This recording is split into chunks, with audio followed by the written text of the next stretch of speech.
Bonsoir tout le monde. Et bienvenue.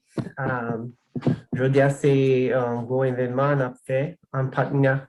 Moi, c'est Marc Schuller, moi, c'est président de l'Association d'études haïtiennes. Going to remind people that there is translation. Please select the English or the Spanish. This conversation will be held in Creole. My name is Marc Schuller, president of Haitian Studies Association. Nous avons quelques partenaires.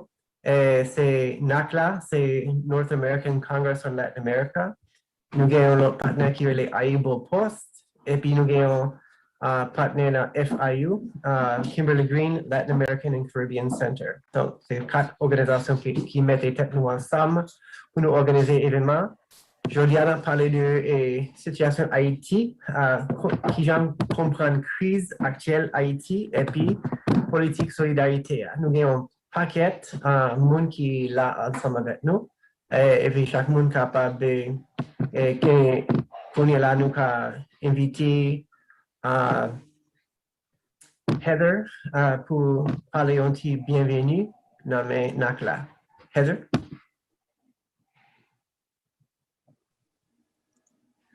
Thank you so much, Mark. I just want to say thank you to all of our speakers today and to everyone who is joining us for this launch of our latest issue of the NACLA Report. The NACLA Report is a quarterly print magazine offering progressive news and analysis on Latin America and the Caribbean. And NACLA, the North American Congress on Latin America, was founded in 1967 following the US invasion of the Dominican Republic to provide anti-imperialist news on what was happening. And it has remained a leading source of research and reporting on the region and US relations with the region for more than 50 years. So if you're not following NACLA's work already and you would like to, you can check us out at our website, nacla.org. And I would also encourage you to subscribe to the NACLA Report, which is where we take a deep dive into these issues. If you're interested in getting your hands on an individual copy of this new issue on Haiti, I would also encourage you to racial capitalism, forced migration, and state violence in Haiti. It's guest edited by Mark and Mamira Prosper. We do have limited quantities available for individual sale. So if you're interested in that, please get in contact with us. You can send us an email at info@nacla.org. And our contact information is also on our website. And we can try to make that happen. So I just want to thank all of our contributors to this issue. I've learned so much from working with all of you, all of those who are joining us today, and the rest of the contributors to the issue. So a huge thank you to all of you, and also to Mark and Mamira for really making this happen as the guest editors of this issue. It's been just a really remarkable feat of translation and bringing together these important voices to offer this analysis. So I think it's a really important offering that we're putting forward, and I'm very grateful to have had the opportunity to work with you all, and very excited to be able to share this work and to continue the conversation here today. So once again, thank you everyone for being part of this project, and to everyone who's joining us today. Merci encore. Avant moi introduire Mamira, c'est on qui parle sur l'association études haïtiennes. L'association s'est fondée en 1987 et c'est un réseau académique qui travaille pour organiser des colloques annuels, mais l'autre projet n'a fait pour être capable de comprendre Haïti et puis gagner bon genre d'informations et analyse envers Haïti. En ça, nous avons plaisir pour nous lancer un projet groupe travail. C'est groupe travail qui est organisé par avec Temio. Et puis c'est un groupe qui nous table maintenant recherche académique et pratique sur une série de sujets interdisciplinaires, tant que femmes, LGBT, communauté M par exemple, et migration par exemple, développement par exemple, environnement, d'artistique, quel que soit ce qui intéresse nous, nous avons proposé. Mettez lien sous le chat là. Et puis, thème colloque année ça, c'est nous la période. C'est vraiment, et c'est même ça, on a fait qu'on est là.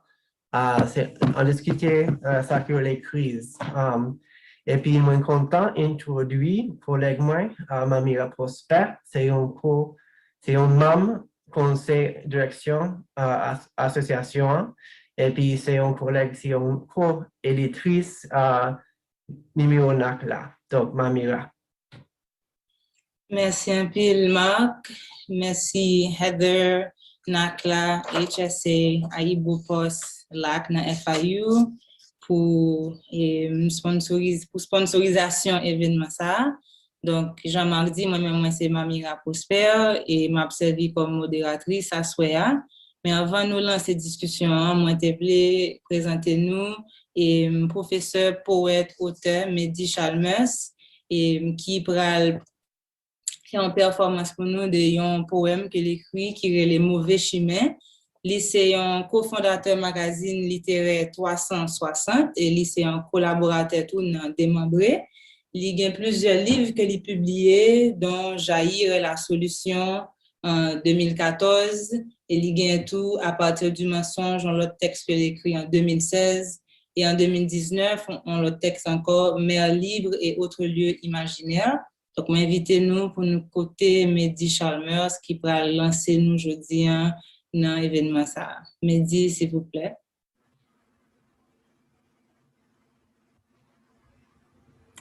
Oui. Donc, bonsoir à tout le monde. Et merci. Merci organisateur et tout le monde qui est présent. Je pense que nous connaissons et contribution pas théorique. Là, son poème est écrit un petit temps après premier loc là, si je me souviens bien. Et donc, m'apprécie organisateur et mon qui l'en éditorial là, je juge que c'était bon pour nous ouvrir brasser l'idée à un discours qui campait sous symbole avec langage poétique là avant de nous rentrer dans l'analyse avec le type discours réflexion sous crise là. Donc, je ne vais pas parler plus, je vais lire pour nous et texte là qui est les mauvais chemins. Mauvais chemin.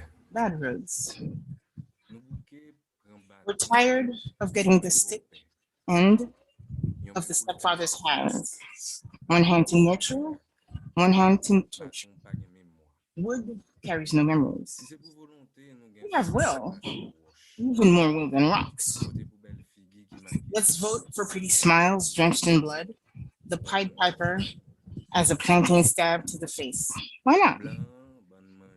The white man feeds us black shit for bags of rice. Minusta and Minijust outhouse flows to deep mines that dredge bile.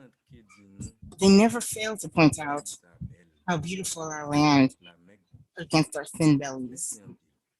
We are ever thankful to the sages. If Haitians are oblivious, forgive them.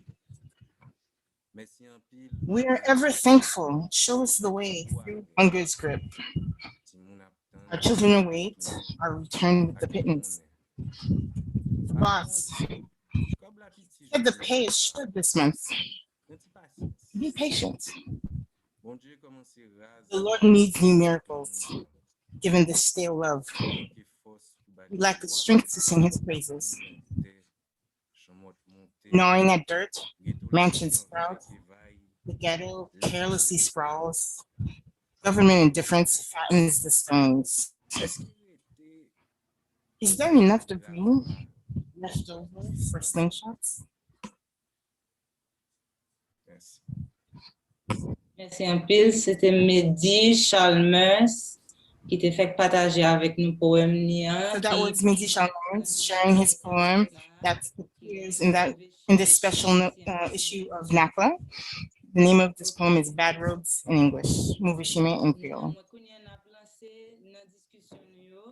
So we're going straight into our conversations, few introductions of the different panelists, and then we'll be introducing the format, which is really a roundtable where we'll be asking questions to each panelist so they can think through these issues and answer a bit of a lift off from the text that they submitted in special number. That's a special issue. So I'll give you the title in English of the article as it appears in the issue. And of course, read these articles, but read all the other ones in the special issue. So we'll be starting with James Dalbou's article name is philosophe, un sociologue, un planificateur. James is a philosopher, a sociologist, an urban planner, and an independent researcher, and an activist. Happy to have you with us today, James Davos. Also have James Olivier, who's a geographer.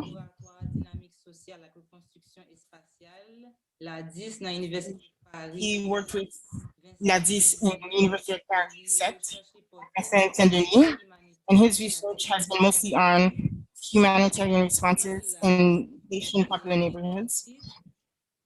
The title of his piece is The Political Anatomy of Haiti's Armed Gangs. We also have Galine Joseph, who's the co-founder and executive director of Haitian Alliance and Immigrant Fund. She works on the frontier, on the border between the United States and Mexico, and her article will be on Looking for Life in Asylum. Thank you, Galine, for being with us. Samuel Nesner is with us, who manages the Sukija program, the Cultural Association of Young Haitians. He's a former organizer with the Mind Justice Collective, and he's currently working with NYU University, developing a website on mining issues in Haiti. There's an interview with him in the magazine. So State of Extractivism is the interview with him. Introducing the other panelists, Minaj Raoul, co-founder of Haitian Women for Haitian Refugees. So they're based out of New York. Thank you, Nina, for being with us. She also has an interview in this special issue, Organizing Against the Immigration Cruelty Consensus. And last but not least, Sabine Lamour, a close friend of mine, somebody I admire greatly. She's a sociologist, trained in Haiti and France, researching the role of evangelical church in politics. She's also an independent researcher and the coordinator of Solidarité comme Haïtienne, and co-editor of Déjouer le silence, contre le discours sur les femmes haïtiennes. Everybody on this panel is a good friend and people I admire, and I'm delighted to be together today.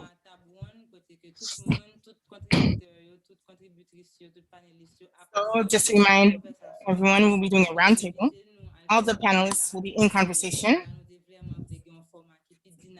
So we will all be able to access the text, but we wanted something that was more dynamic, more enriching. So we have a few questions that we had the panelists think about in advance.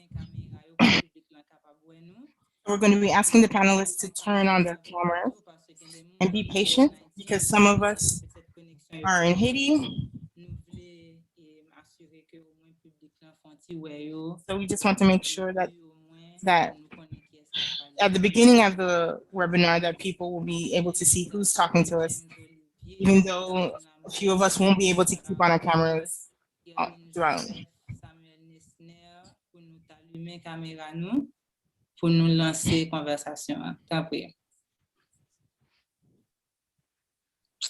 I'm getting a message that says, please fix the sound quality of the English translation, which is very uneven.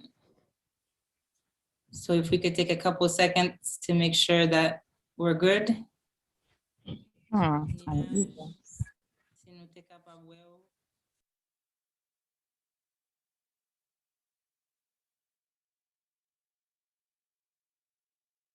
OK.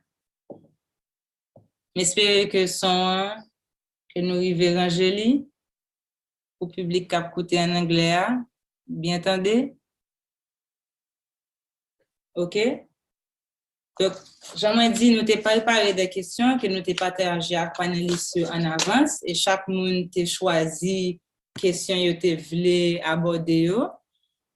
Est-ce que tout traducteur est en forme, traductrice en forme? Maître, continuer?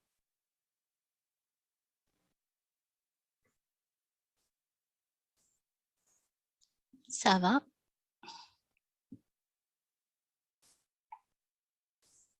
OK. Semblez-nous en forme? OK, n'a pas avancé?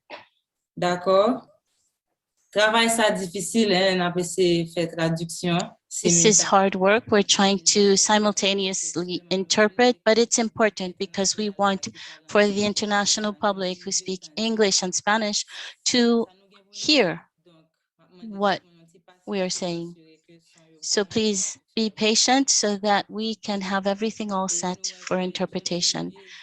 We see that James Olivier says that he won't be able to turn on his camera just to make sure his bandwidth is adequate and he can continue participating by the sound. Maybe at the end we'll be able to see him. The first question, we asked each person this question, where we asked them to specify the language we're using when we talk about the situation in Haiti. We know that there are a lot of concepts going around to try to evaluate and provide analysis about what's going on in Haiti. So we had suggested some terms for the panelists to use, which they defined themselves.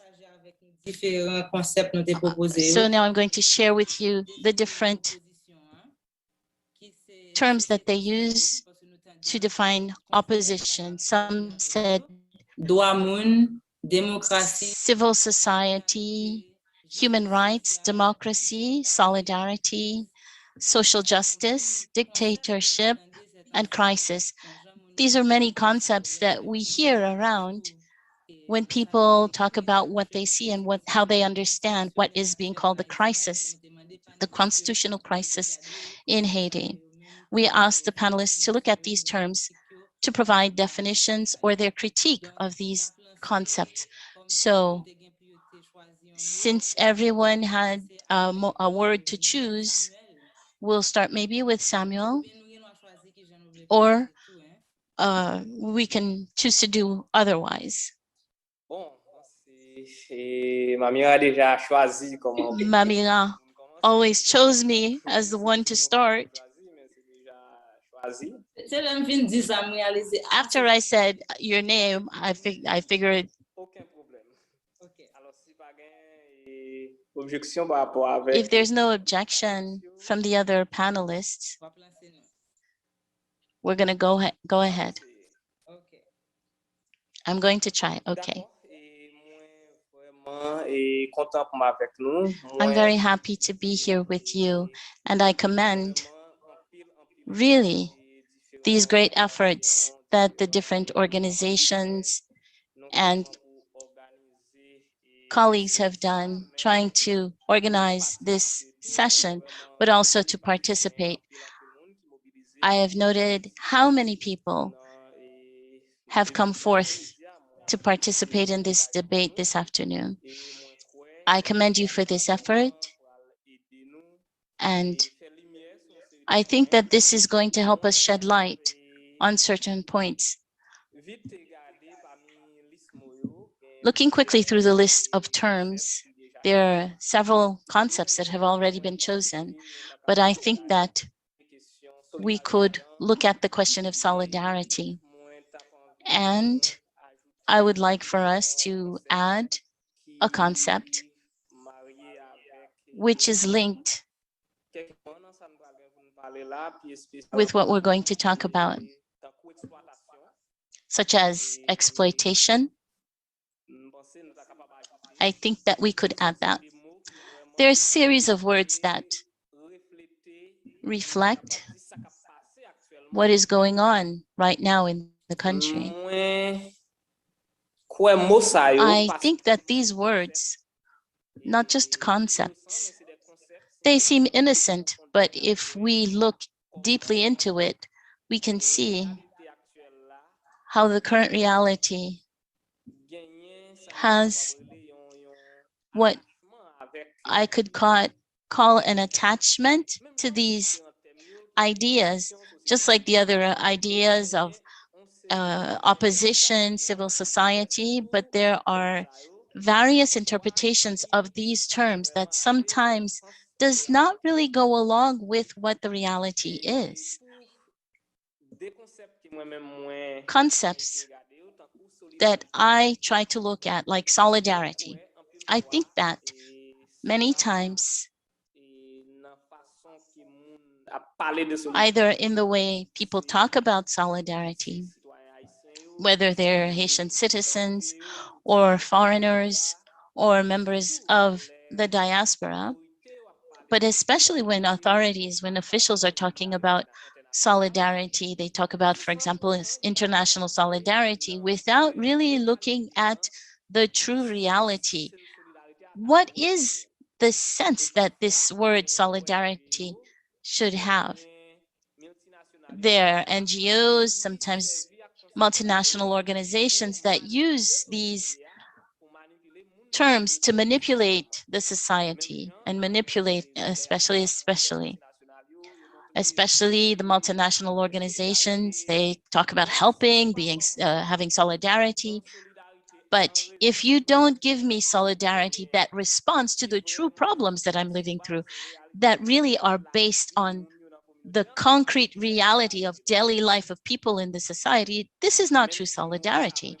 Even though you can repeat the word, but the actions that go along with it are not in line with the true sense of solidarity, which should really be a joining point between real social conditions of people with a will which is honest and coherent, that is manifest among people that are showing this solidarity. So this is the sense that this word has for me.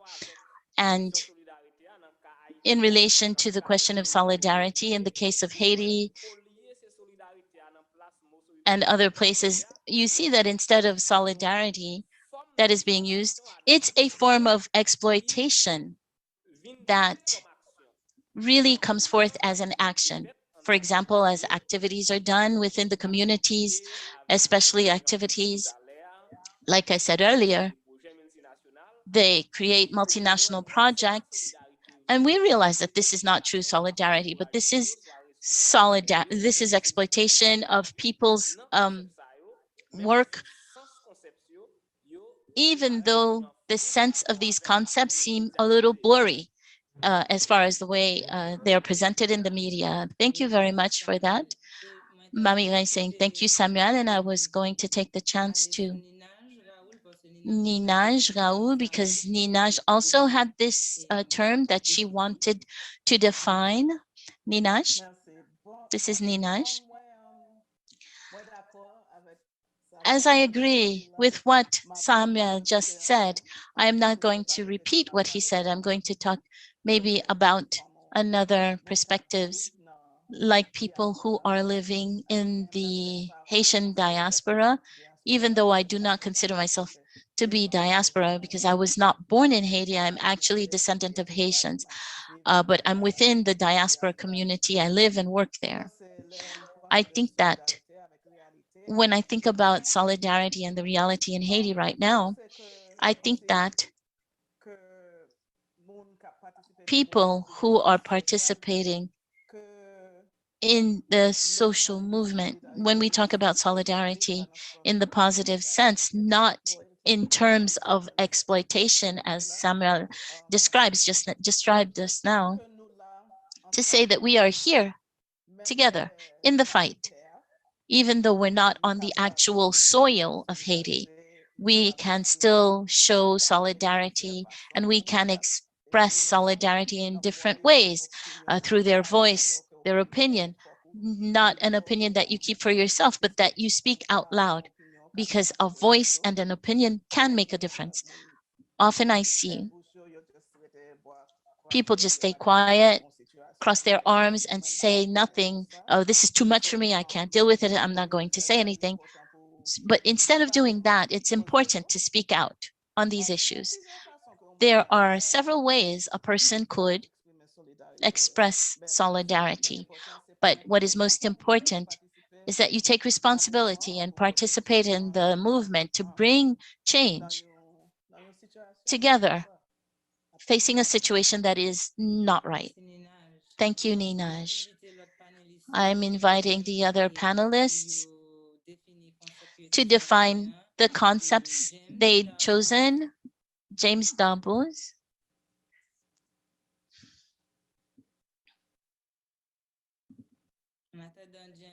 As we wait for James, we'll perhaps ask Sabine. Here's James. Go ahead. You're on mute, James. Turn on your mic.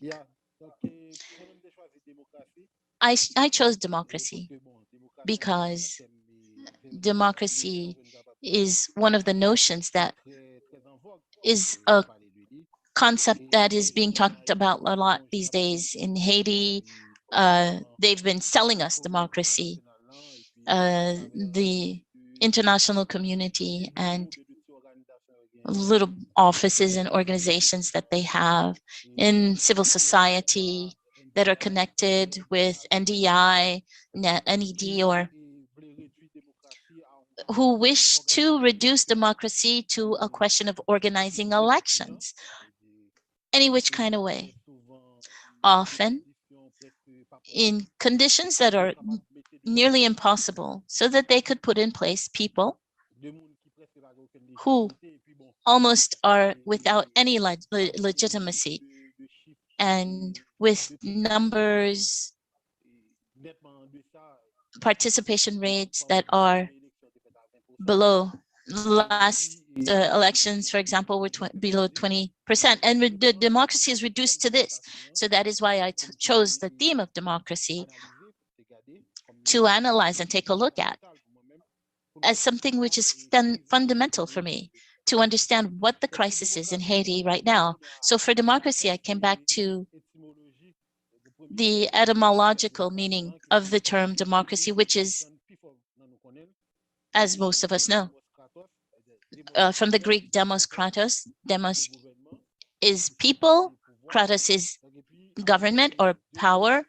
And based on these two components, I came to the conclusion that democracy is a regime where the people, and by people, I mean everyone living in a country, the entirety of the population, they are the ones who participate in creating a vision for their country, society projects for the country where they live, and make the decisions within that society. So the population, the people, can exercise power in that regime through the intermediary in representative governments, through parliament, etc., or without intermediaries, where we have a direct democracy. So for me, I explained that when we're talking about democracy, we are talking about a regime where the population exercises power at all levels. And it's defined in all the localities. And these mechanisms are not imposed or given to them, but these are mechanisms that are decided upon collectively. The democratic regime is not reduced to a question of international ways of seeing, moving peacefully from one regime to another, but it's a question of everyone participating and ensuring the well-being of everyone in the society is one of the principles, is a fundamental principle that feeds into the situation in Haiti. In the work that I did, I compared the project of Haitian society, which was created by the anti-slavery, anti-colonialist, anti-imperialist project made by Haiti. So brought forth by this revolution. And this revolution rests on what is formulated in the Wakaima philosophy, saying that everyone is on. No one is above anyone else. And since that is the case, everyone needs to participate. Everyone has the right to be free, has rights, and the right to participate collectively in this social organization to ensure well-being. So that was how I approached this notion, which to me is key and fundamental, which is democracy. And in the dynamic where we are today, when the international community talks about democracy, for them, this is reduced to one thing, which is organizing elections that are not legitimate, spending millions. And that leads to further crisis because the population does not participate. The population does not have any kind of link or any way of seeing itself in this. It's just empty movements, expensive empty movements. Thank you very much. We have a lot of passion and many things to say. I appreciate that we are being careful with our language. We are going to move on to Sabine.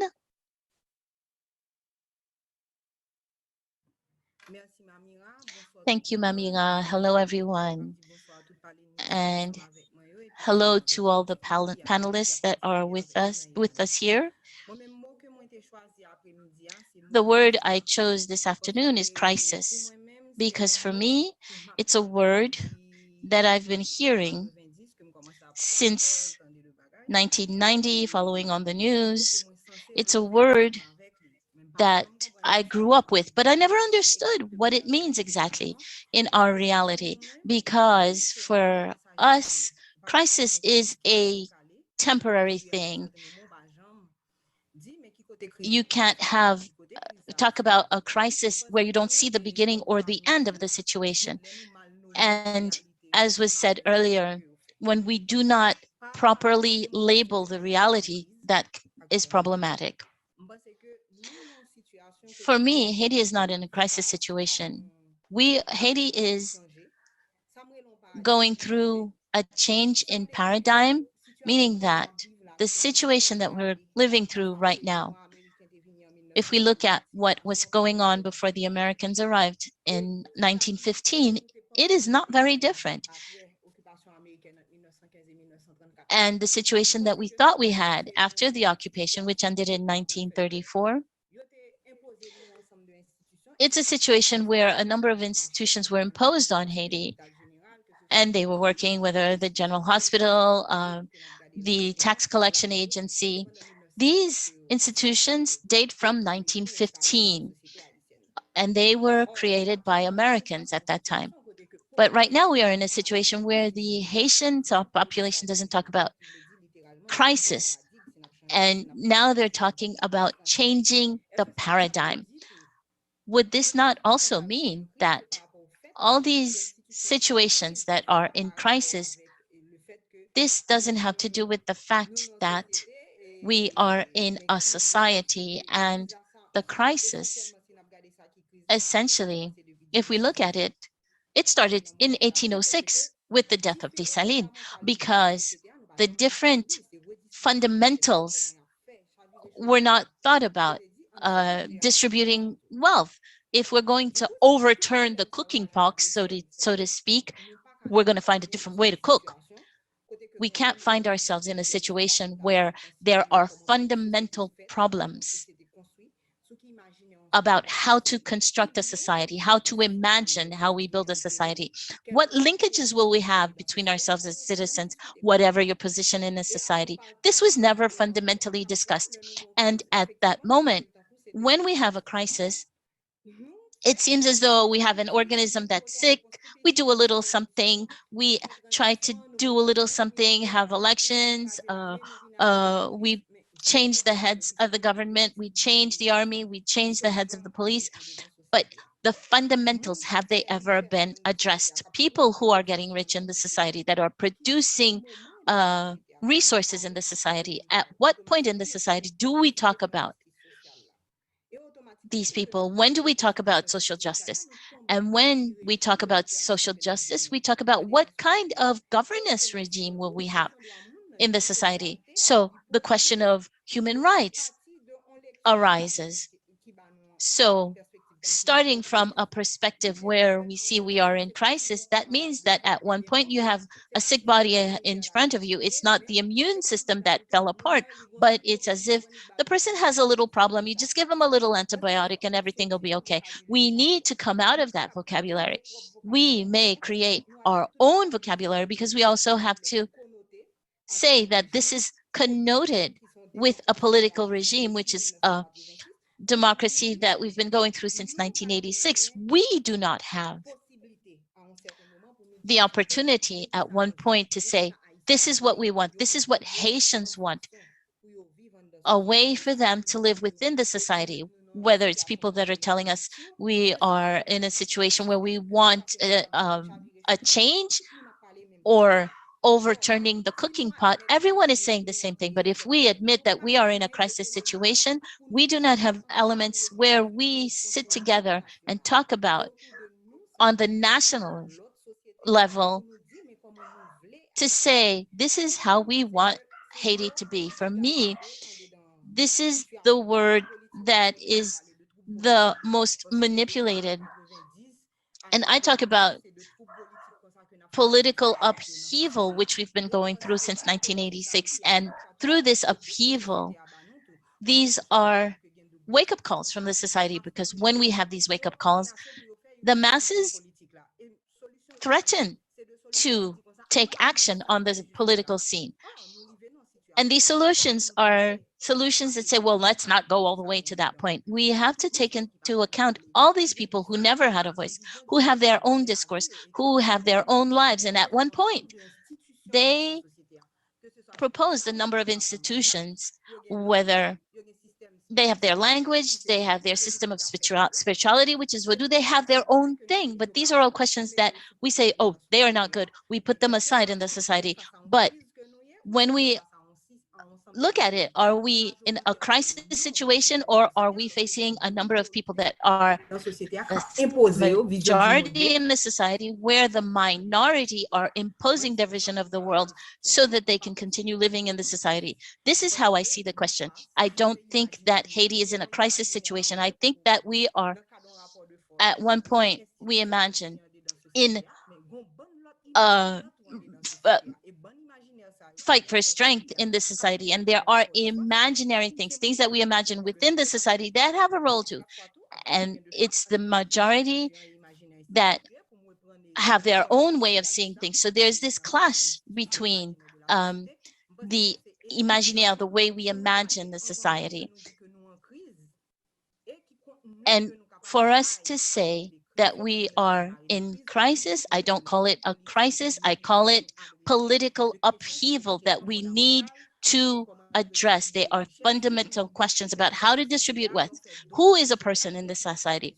When you are in the society, who is controlling is a fundamental concept. For example, women, they work, but there is no retirement. There is no safety net in the society. How do we address that? Why does a woman have to have several children so that at one point she can count on one or more of her children to help her in her old age? We need to adjust all of this. So the crisis is something that encompasses everything. Thank you, Sabine. Since Sabine touched on other concepts, James Olivier wanted to define the concept of human rights. So James Olivier, please. I'm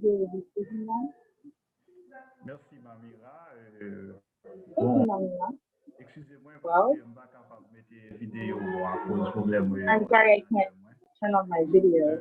Would like to read all the other topics, all the people sitting in on this panel. It's very interesting. It's very important. The term I use, I chose the human rights. My colleague James Moïse was the democracy, but Donc, these terms go hand in hand, ma intervention, including the terms of right? So I'll be looking at two aspects. First aspect, civil and political rights. qui c'est résultat Completely, they're the result of a sharing or splitting of responsibilities between civil society groups way before 1986. So after 1986, there's few different types of rights that were secured. Mais à partir de 86, nous connaissons des droits moun yo pas gagné avant que But there are rights that people did not have or weren't able to use before 1986 that we became important after 1986. This is historically about even look at women's rights. With groups like Youth Community Action Social, who were active in the first part of the community. But from 1986, we see new facets in civil rights and human rights, a new definition of citizenship. Tout petit un petit moment parce que semblait que traduction anglais pas fin clair. Je voulais assurer que tout le monde arrive tendre au James. D'accord. So the translations into English apparently is fuzzy. I'm back. So if we okay. Okay, James, vous mettez allé. D'accord. Oui. Alors, on t'a dit I was saying that these rights, starting in 1986 with the new citizenship, which is citizenship that people assume, we see that there's a new constitution starting in 1987 that guarantees a number of rights and liberties.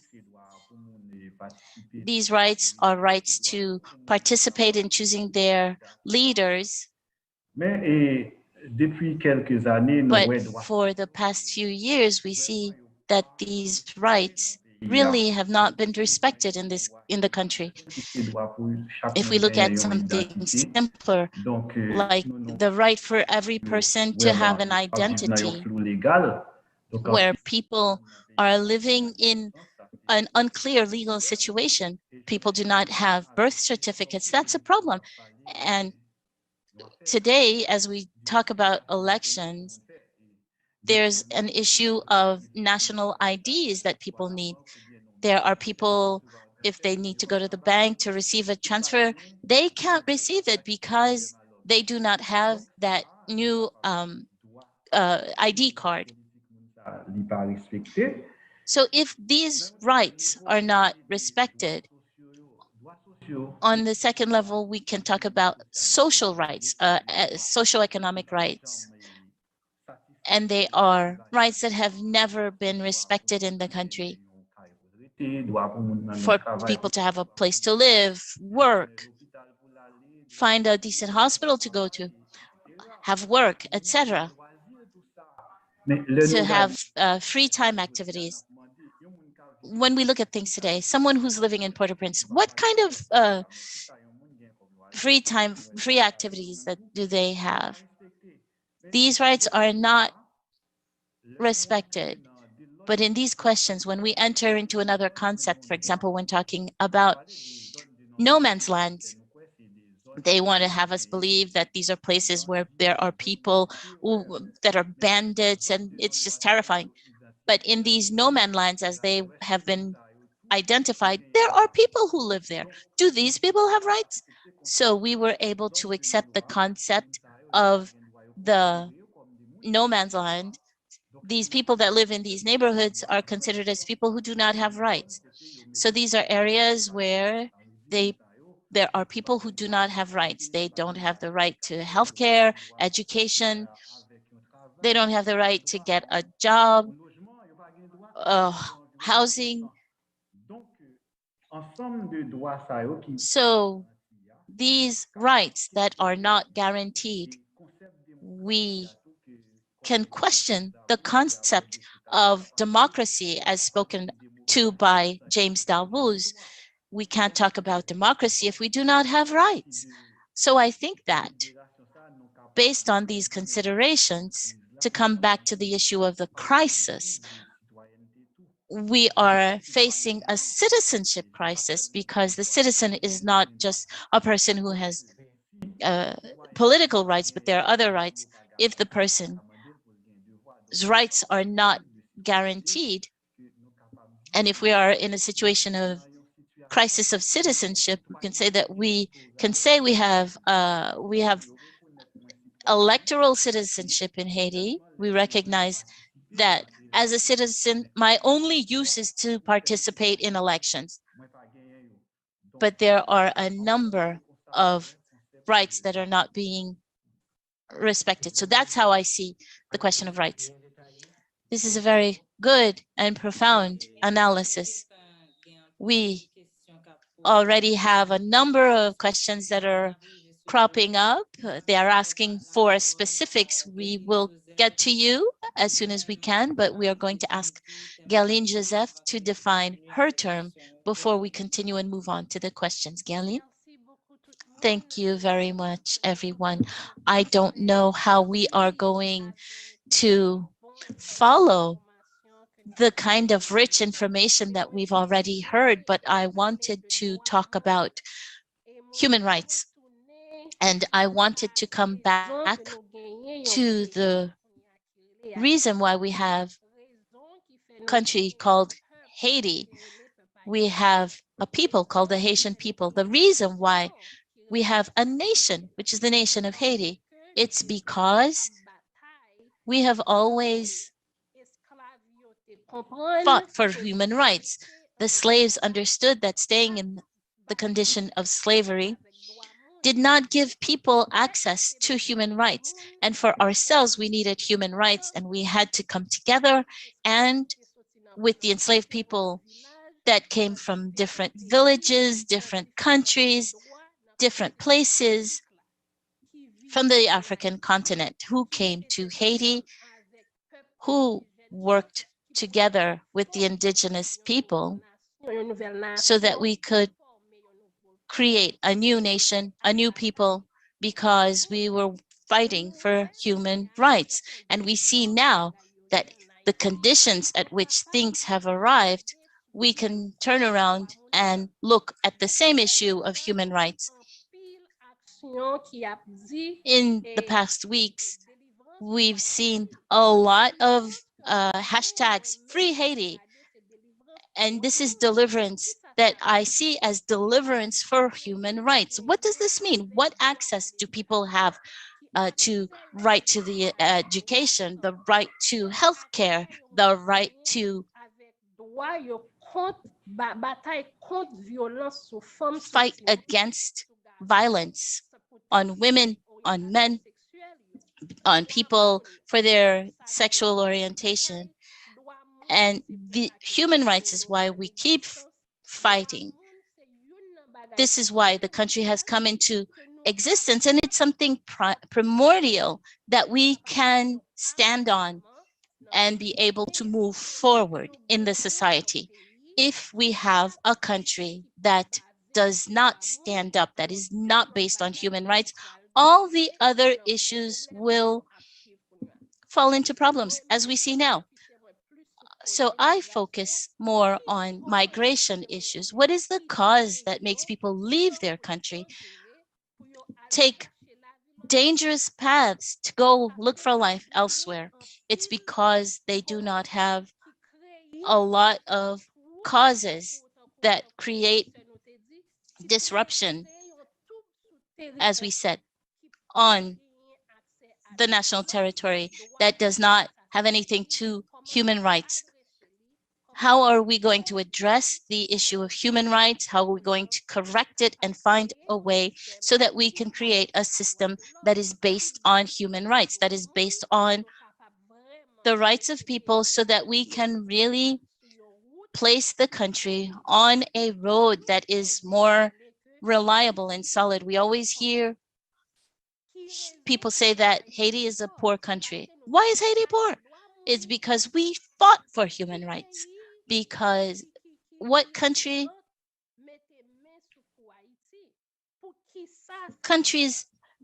have been putting Haiti to the side and preventing it from moving forward. Why is that? And why is it that we cannot come together and stand on a solid foundation? I can share with you a little experience that in the past 2 weeks, where I'm hearing messages from different people who do not want to leave the country, but they feel as though they can't stay because they do not have human rights. They do not have the right to work. They do not have the right to eat. They do not have the right to go to school. They do not have the right for them to even live. So this is why I think if we enter into the heart of the matter of human rights, so that we can direct ourselves in terms of this disruption, which is mental, social, economic, that we are looking at what the opposition. What is it an opposition to? The opposition to the lack of human rights. Civil society is fighting for what? Is fighting for human rights. When we have a democracy without human rights, we do not have a democracy. And what is democracy? Solidarity that we are asking people to bring forward is solidarity so that many hands make light work, so that we can continue with that saying, so that we can bring the change that we are really asking for in terms of human rights. When we talk about social justice, if there is no human rights, there is no social justice. And because of human rights, continue to work to say down with dictatorship so that we can continue working towards development. I'll stop here. If you have further questions, I can answer them. Thank you. The reason why we started the debate with these terms is that when we fight or struggle in solidarity with the Haitian people is to hear what the people of Haiti are saying in terms of what they are asking for now. And I'm very happy that we've had this excellent beginning to the debate. Mamira is going to move on to the specific questions that we asked. Mamira.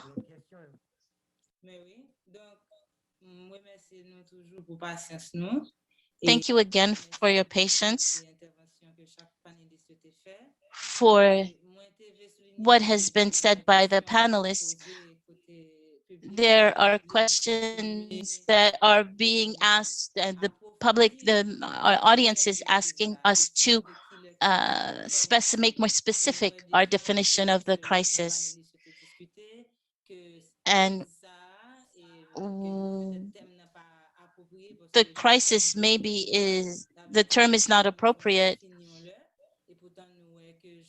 because crisis implies something that has a beginning and an end. And as we saw, as both Jameses said,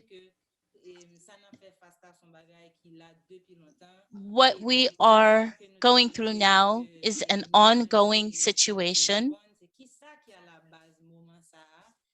Ninaj asked, what is the basis of what is going on? When did the crisis begin, and what are the more important factors for us to envisage and look at this point? Ninaj?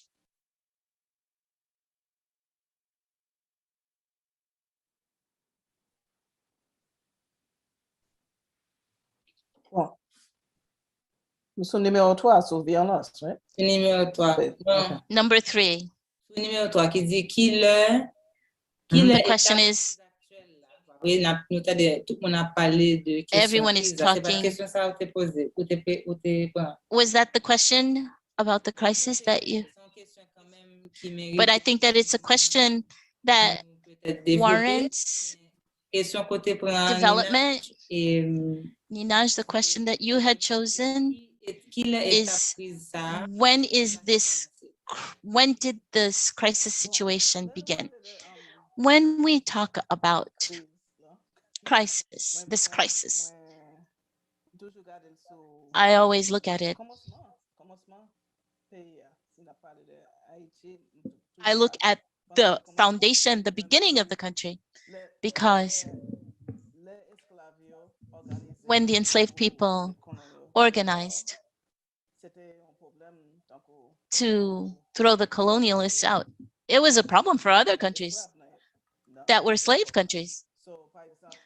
So, for example, here in the United States, they did not want people to know. They did not want their own enslaved people to know what was going on in Haiti. So I think that's when a lot of the issues began. And they did everything they could so as not to acknowledge the existence of Haiti. In a sense, people are always talk about the embargo on Cuba that's been going on for 60 years. I talk about Haiti's situation as a first embargo, because when they do not acknowledge the existence of Haiti, not only do they not have commerce with you, and they also prevent other countries to trade with you. So when we sit here, where I am in the United States, and they talk all the time about Haiti, they talk about Haiti as the poorest country in the Western Hemisphere. That is why they always identify Haiti. And we always say, let's look at the root causes why Haiti is in the state that it's in right now. There are a lot of people who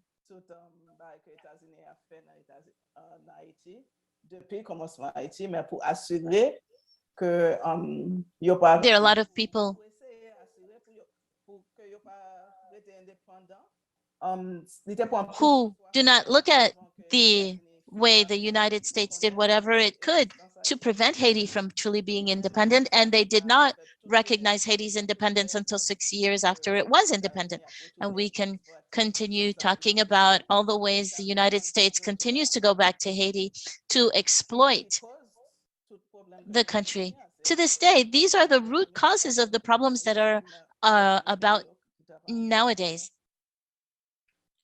I'm very happy to hear you say this, Ninaj, because you touched on the question that is the next one. We've all said it without really saying it. We're saying how the crisis is something that started a long time ago, just like you and Sabine said. It started in 1806 with the murder of Dessalines, which created a big impact on the different models or directions that the country could take. At the same time, I see that the imperialist countries have diplomatically and economically shut down Haiti, because Haiti was a defiance of the slave system and the colonialist system that existed. Even though we have not called it by name, this is what it's about. So the question is, how does the capitalist system, right, the international capitalist system, affect and increase the crisis in Haiti? Ever since the 19th century, or even before that, how do precisely nowadays you see that the capitalist, international capitalist system has a part to play in the crisis? And it was James Dalbouz and Samuel that wanted to address that question. Samuel turned on his camera first, so you can go ahead and speak. Thank you. I really commend Ms. Ninaj, who answered question number 3 very well, and that goes along with question 4, for which I'm going to give a few components for an answer. As a number of colleagues have said already, especially as Ms. Ninaj underscored, what we are calling a crisis in Haiti and all these disruptions and troubles that we are going through, this is nothing new. This is something that has existed since practically the creation of the nation. There's some of them that, as people said, started in 1806, but when we see the question of the embargo, it was from 1804, from the very moment where we took our independence, that is going to allow the major countries to decide to place this country to the side, to really make us feel it's like as if we were rude or uppity, I guess, to have done that. And this is what puts us in this tight situation, and that will cause one of the things that Ms. Nina said, which is almost like a malokyo, bad luck, that is the way the United States played to develop relations with Haiti. And it's a relationship, even though we can't say that the United States has come to recognize so-called the independence of Haiti, it's perhaps bad luck for us, a bad thing for us, that we are acknowledged in that way. And that is going to give the United States a grip on Haiti that is going to continue a project of domination, pillage, that will continue up to the last big event, which was invasion in 1915, where they took the country's wealth, created this so-called democracy that they imposed, create institutions that, even though we can say that they serve the country, these institutions, when you look at the foundation, the vision that goes along with them, that really does not go along with the true problems or the concrete reality of Haitian society. And it's going to be, with the United States, it's going to bring to us a series of multinational projects that both have two objectives. The first is to keep the population in bad conditions where we are zombie-like, so that they continue dominating us and continue pillaging and taking our resources, so that conditions can get even worse in the country, so that we have these phenomena that started and brought to the reality we are going through. There are a number of multinational projects. It seems like it's organizations that come to deal with economic issues. You see that they are things that, if, for example, if you look at Shada project, that really created a huge impact, that destroyed forests in a lot of places. If we take the project of exploiting mines in Miraguan and Gunaiv, they are waves of devastation that happen with these projects that were supposed to be useful for the country. You'll see that they are a number of things that, following the same logic, it's domination and pillaging. And it's the same thing that has been going on and led to the evolution of what we are calling the crisis, where they watch every corner. If we have a natural disaster or upheaval, they take advantage of and become more aggressive on our resources and pursue their project of domination. Like when they installed the Caracol industrial complex, or even though they say it's to create jobs, in reality, you see that it's exploiting the labor of other people.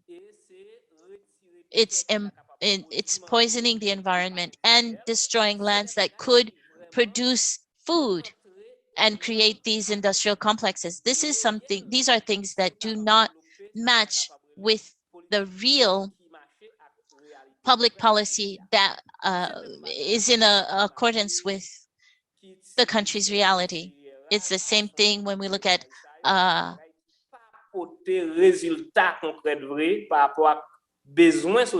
IHRC, that really brought solutions that were not appropriate to the reality in the country.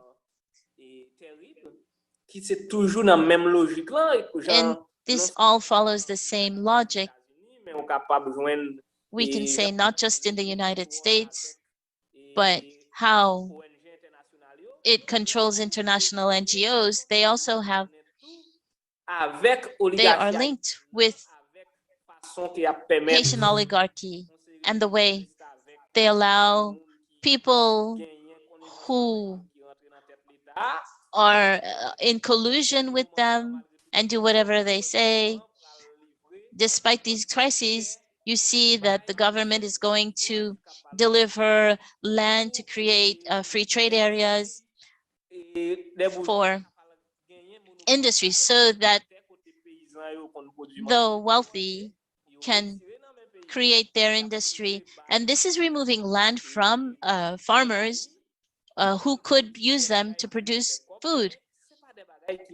So companies will be working and making money, but these are things that are not in accordance with the reality of the country. That is why I see, facing certain realities, it's extremely important for us to understand how NGOs are working in Haiti. The way there is a kind of articulation between the US State Department and the Haitian government. Not just Jovenel Moïse's administration, but if you look at starting from after 1987, where we could say it was a period when we were trying to bring some changes, they created a way for them to continue controlling the country and continue this logic of domination and pillaging. We have to find a way to understand this. And when we look at what the people are asking for now, they're talking about overturning the cooking pot. It's really looking at another project for society, which is not just something based on democracy, as the United States says.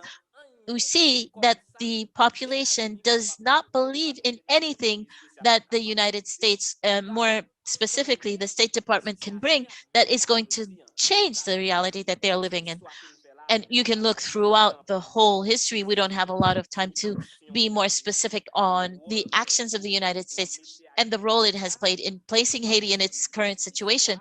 If you look at throughout the history of the country, and the last thing we can look at, the last statement by Pamela White, the former ambassador, you see that the United States, that Haiti cannot profit from anything that the United States can propose to take Haiti out of its situation. We need a Haitian response. We need a response that really is based on solidarity, true solidarity, solidarity that it's manifest with a true emotion to look at the true and concrete reality of Haitian people so that we can work together in all our actions, in all our thought processes, so that we can find an adapted response. Thank you, Samuel. We're going to pass the mic to James and then Gailene. There are a lot of people that are discussing in the chat. That means that people are very interested in this debate going on. There's a lot of people who are proposing other dates for the beginning of the crisis. So we'll be starting these debates later. We're turning the mic to James. The question is, how do we understand capitalism in this question of current crisis in Haiti? Thank you, Mania. So I tried to approach this question with the idea that Haiti is in a trap. It looks like neoliberalism is capitalism today. So to follow on Minaj and Sabine's intervention, goes back to the beginning of our country. So we could say that there's a deeper crisis that Minaj highlighted. That from the beginning of our nation, there's been a topic close Haiti off, to prevent the nation from preventing what it represents, shine, repress the idea of freedom, of well-being from reaching beyond our borders. There's been concerted effort to press this. So the crisis started then. What we could do for the that reason. Depuis l'Occident, décidé que y a dominé. It goes back to from the moment when the West decided it was going to control, oppress, dominate the people. Leave the European continent and control resources, wealth worldwide. So colonize the peoples of the Americas. Install oppression, install domination. So that's one beginning of the crisis. So today, the situation that we're seeing is tied to that vision of the world. A vision where the West sees itself as supreme, a vision of white supremacy, a vision where white people think the world is their oyster, and that they have the right to impose what they want, what their vision on the world, their conceptions of the world. And when a nation or another group of people try to bring a different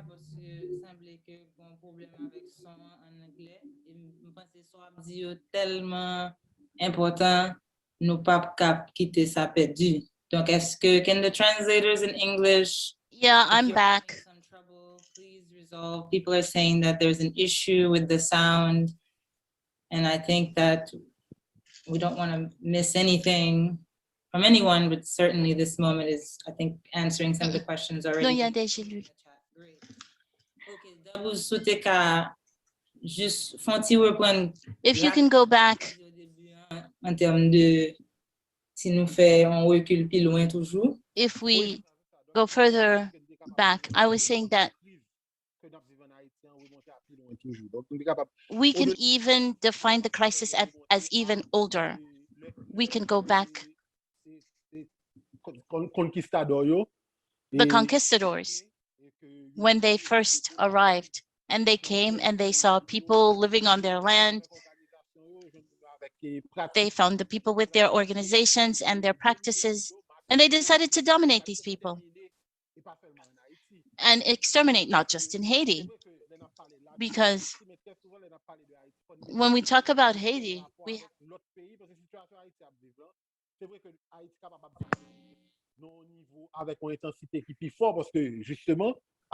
maybe the situation is more intense in Haiti because, as we said earlier, the fact that there is a group of enslaved people who came together and fought for their independence and tried to create another society, that's why they reacted against Haiti.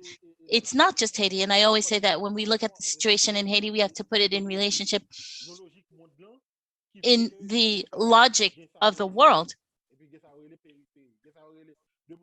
There is the center and there is the periphery. There are countries that can decide, for example, what is Haiti going to become? And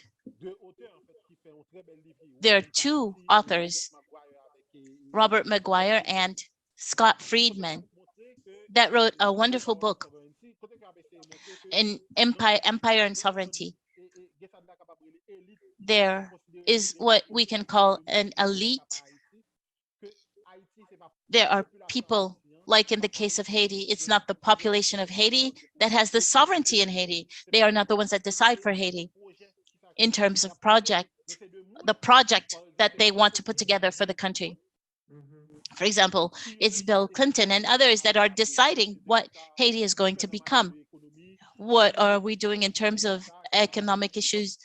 Who's going to get what? is what they're doing, something that corresponds with the needs of the Haitian population, the needs of Haiti. And that is something fundamental to connect to the question, how does this capitalist system on the international level increase the crisis in Haiti? I think that the element that we have to consider,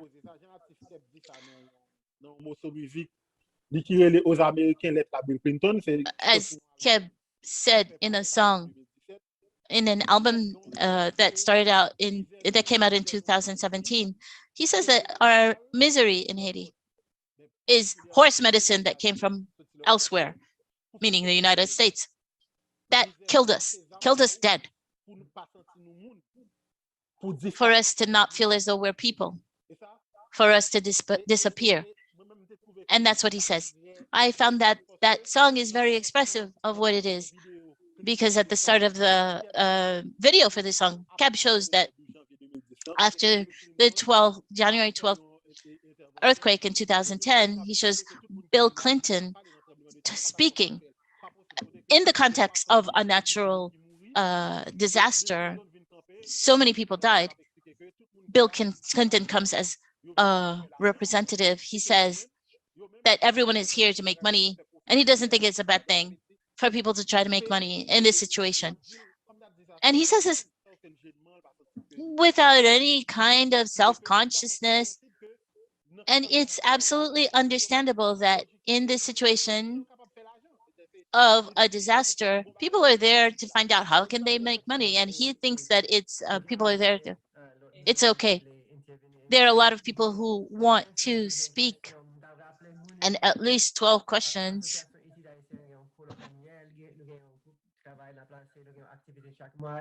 There is a task force that we are creating. There's an activity every month.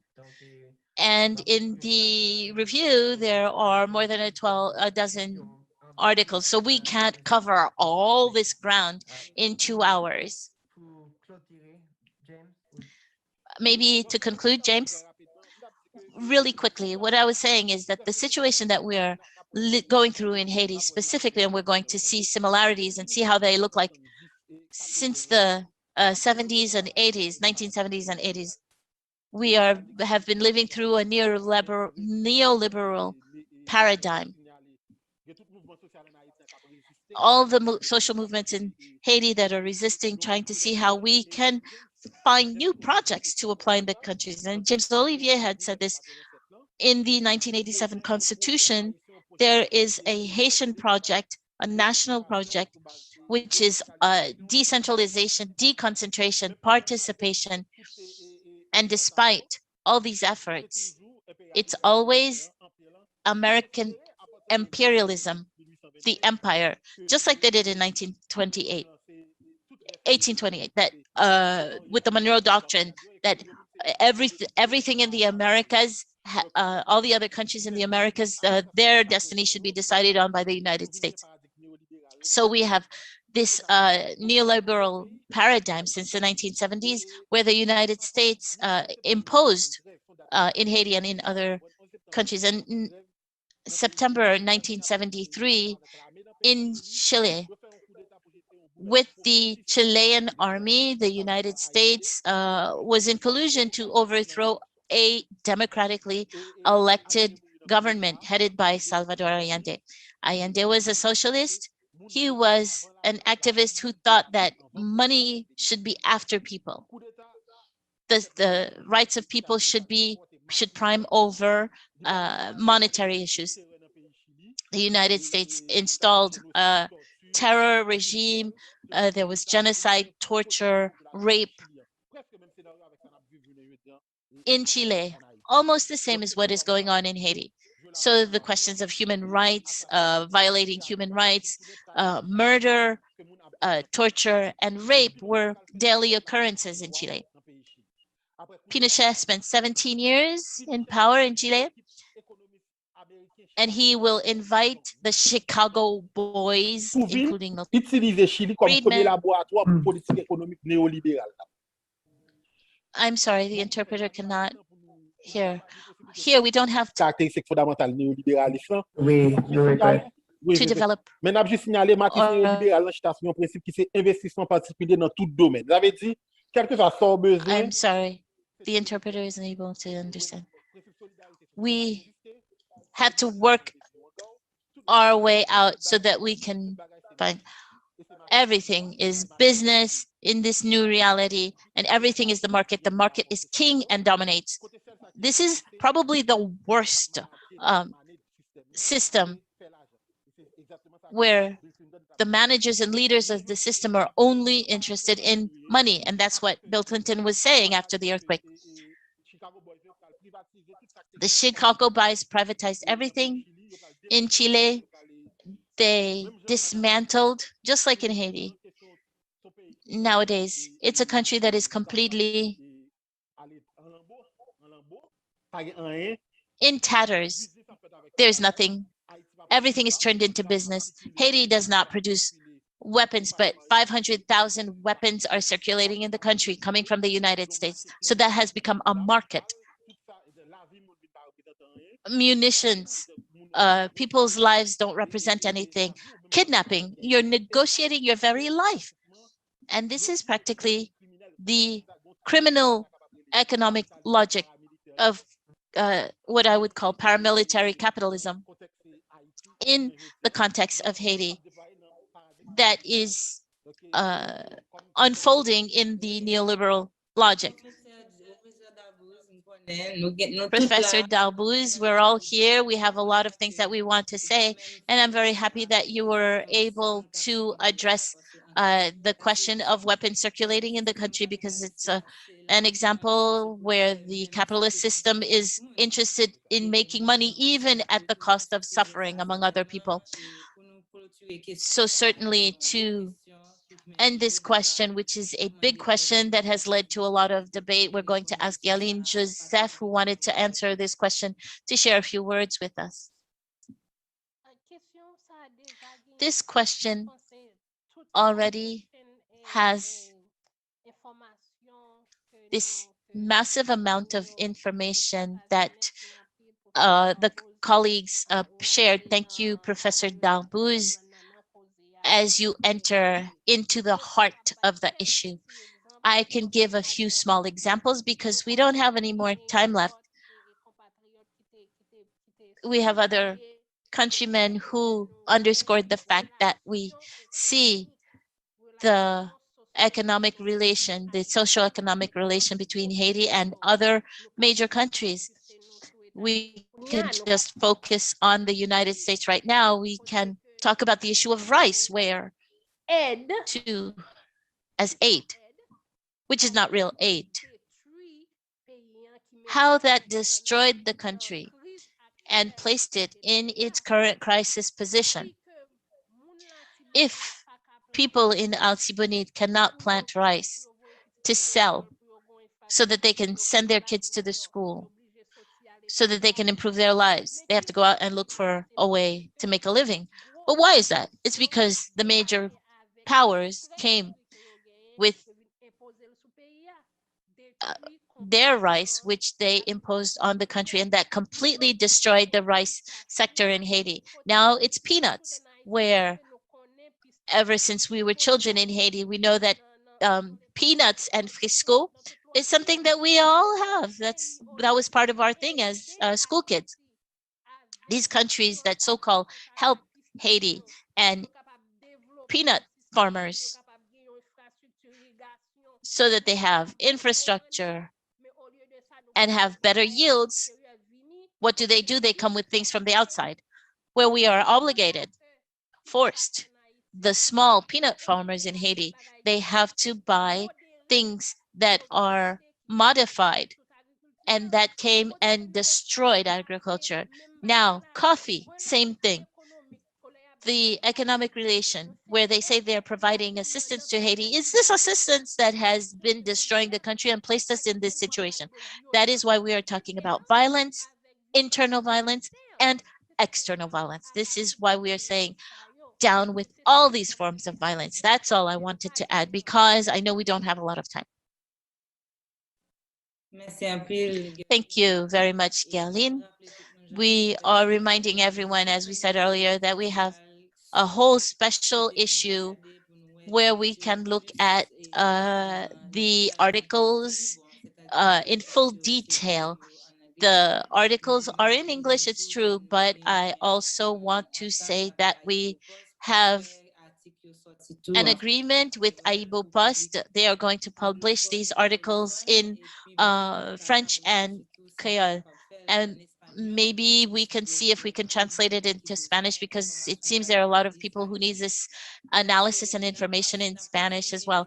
We are going to move on in our discussion and stop at the question of violence, as James left us with a little bit and started entering into the issue of violence and the circulation of weapons. We want to look at it under all its aspects. What is behind the violence and in all its different definitions? So we're going to start with, James first, since his text is about the issue of gangs in Haiti, and he left us on that point. And Geraldine also raised the issue of people who are leaving the country. Maybe James can start with this question and talk more about the question of violence in Haiti. Olivier, pardon. James Olivier, sorry. There are two Jameses. James Olivier, oui. James Olivier, please. Since your article deals directly with the question of violence. I'm sorry, the interpreter can't hear too clearly. Okay. All right. There was a little bit of a problem with the internet. So my contribution to this special issue talks about the political anatomy of gangs in Haiti. So it's a reading of the situation of violence that we're going through in Haiti. The violence, as we know, is a concept that is rather large. In the sense in which I see violence, it's armed violence, but there are other dimensions to it that we could have envisaged. Gender violence, there's structural violence as well. But I chose to talk about armed violence, and what we observed, especially in Port-au-Prince. I'm going to start with the conclusion of my article. Port-au-Prince is a capital that is behind barricades. In the north, we see that it's controlled by gangs of Cité Soleil and other areas like Kwadebuke that control all these areas. When we look at the south, there are gangs that are in Mautissa. When we talk about Mautissa, it's the communal section of Mautissa that has Mount L'Hôpital, Grand Ravine, Tibois, etc. But when we look at the west, we see that there are gangs that control that area from Bel Air all the way to La Saline. And on the east, we can't say that there are no gangs. We see Pétionville, you can find gangs in neighborhoods that are inner city neighborhoods. But some of them, they have different motivations, these gangs. Some are political and some are bandits, mostly the ones that are in the east. In the three other areas, the gangs are very politicized. And these gangs, based on our observations, we see that there is a kind of collusion, there's a kind of interference between the criminal way of doing things, political, and the economic. And these gangs, there is a place where they were created. We didn't always have this society of gangs, because after 1986, it's true we talked about Zenglendo, but there is this transformation that happened in the society where there are armed groups that became criminalized, because in the article we also talk about these armed groups. But that doesn't mean these are gangs. A gang is an armed group, but not all armed groups are gangs. So this is something that I wanted to specify in the course of this debate. In the article, I talk about a number of armed groups that were around in around 2004. These armed groups, some of them were gangs, but some had other issues that they were defending. So some of these groups became criminalized, and the fact that they were criminalized, have been used as well. They represent a political clientele and an economic clientele as well, because they have these political groups that use them. And there are economic interests that use them. On the political side, it's to reach power and keep power, but on the economic side, these groups manipulate these gangs, use these gangs to defend their economic interests, or in the context of competition with other business people that are in the same sector as them. So in the country, we've come to be in this criminal logic. In addition, there are other interest groups, for example, drug traffickers that are involved in drug trafficking, or human trafficking, arms trafficking. Earlier, James Dabuz talked about the more than 500,000 weapons that are in circulation in this country. I cannot estimate, because we do not have any control on illegal weapons. How can we say if it's 500,000 more or less? We can't say specifically, but we do know that there are a high number of illegal weapons in the country. And we can say that there are these institutions that quote unquote work towards disarmament. They started working with MINUSTA in 2004, and there's CNDDR, which is a failure. Even though in the history of Haiti, this is not the first such disarmament program to have been created. Even before our independence, there were some initiatives that were taken, and these initiatives had always failed. The initiative that is going to succeed in terms of disarmament is during the American occupation. There was a whole program that was put in place, but it was not a free program, because at some point there had to be an investment in order to collect some weapons. But starting in the American occupation, there was disarmament that took place. But over time, there is a rearmament of the society. So in 1994, with the return of Jean-Bertrand Aristide to power, there was a disarmament program where who is going to benefit from this program are people who were already rich, who are going to sell the weapons with the occupants, the United States. And the DDR program that was launched failed. And one of the failures is that, first, Haiti is not a country that is in conflict, where you would have armed groups that are in conflict amongst themselves, between themselves. So the first thing to do is to have groups that are in conflict sign peace agreements. We don't have that kind of conflict. So what we're going to see is, we thought that there was going to be the signing of peace accords, but when we see the new direction that these groups are taking, we said that it's not a program, a disarmament program.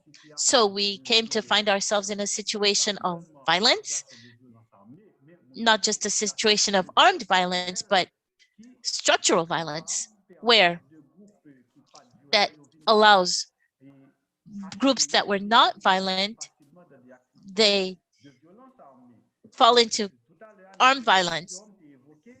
In the first question, I mentioned the problem of these no man's land areas. There are people in these areas that have no access to rights, and we can say that these people are in no man's land because they can't exercise their rights, and they become vulnerable to being bought. This is not to say that a person who is poor, that means automatically you will be violent. That's not the question, because now when we look at what is current in Haiti, we see discourse that goes in the sense of going in the neighborhoods that they say are controlled by armed groups. We tell them that they are not innocent, the people that live in the areas. No, these are people that are living in situations of terror, and they have to use survival strategies. so that they can continue live where they live because they don't have the means to go elsewhere. And all of this is to say that there is no competition or complicity of these people between these people and the armed groups that control their areas. So that is what we see in the question of violence now. It's not just an issue of armed violence, but people who are trying to survive in this kind of setting. This is what I talked about in my article. I'm glad that you connected the issue of physical violence and armed violence with structural violence. And we are going to pass the mic to Sabine. What is behind the violence that we are observing in Haiti and living through in Haiti? How do we understand that? Thank you very much, Mamira. My understanding of violence is that violence, particularly violence against women, what I know and what I study and analyze is what is violence against women, is a moment in the structure of terror that is installing in Haiti. And we see how every time there is political upheaval in Haiti, how this violence unrolls. So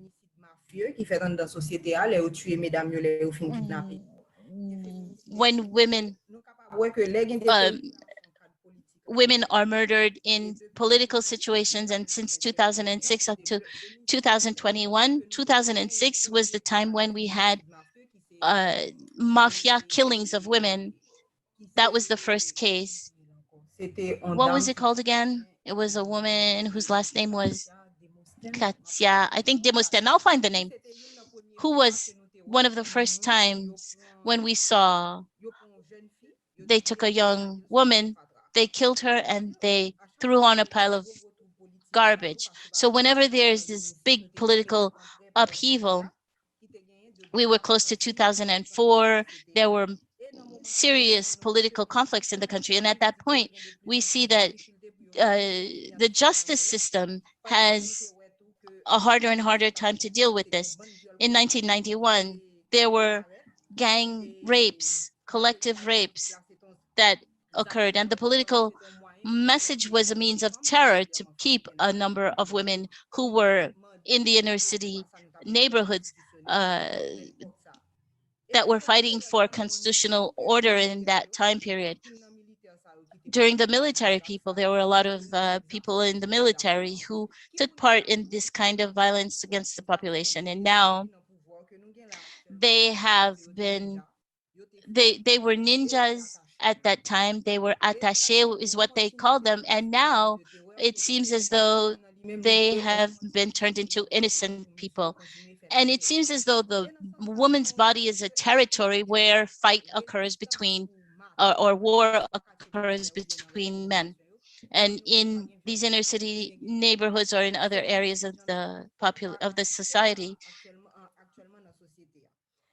we see that women are being killed in the society.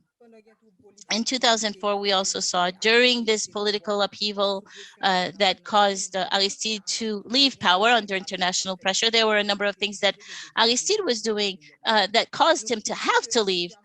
We see that the situation of violence against women was a situation that increased in the period of 2004. There was the UN intervention with the approval of the bourgeoisie. It didn't bring any solutions. The bourgeoisie decided that they were going to come out as winners because it agreed to free trade agreements that were very juicy for them. And it's in this context that kidnapping became a way to manage political problems. There's a question of class and relationships, gender relations. All of these are problems that are underway in the country. And we see that the women that were kidnapped in 2004, we realized that a lot of women declared that they had been raped. And in 2006, the situation took another turn because exactly the body the woman they found was Natasha de Souls, because they saw it was a 23-year-old woman. They kidnapped her because she was light-skinned. They figured she had money, but her mother was a woman who was not in a situation where she had money. The mother said that the daughter is light-skinned because in 1990, when the soldiers came, she was raped by a soldier. That's why she came out, her daughter came out with lighter skin. So we realize on all these issues, based on the fact that the person's skin color is lighter, when the person is unable to pay the amount that they thought she might be able to pay, they kill the person. And feminist organizations mobilize around this issue about mafia killings of women. And they realized after her body was analyzed, she was raped and mutilated, cut off her breasts. Things that we see are going on.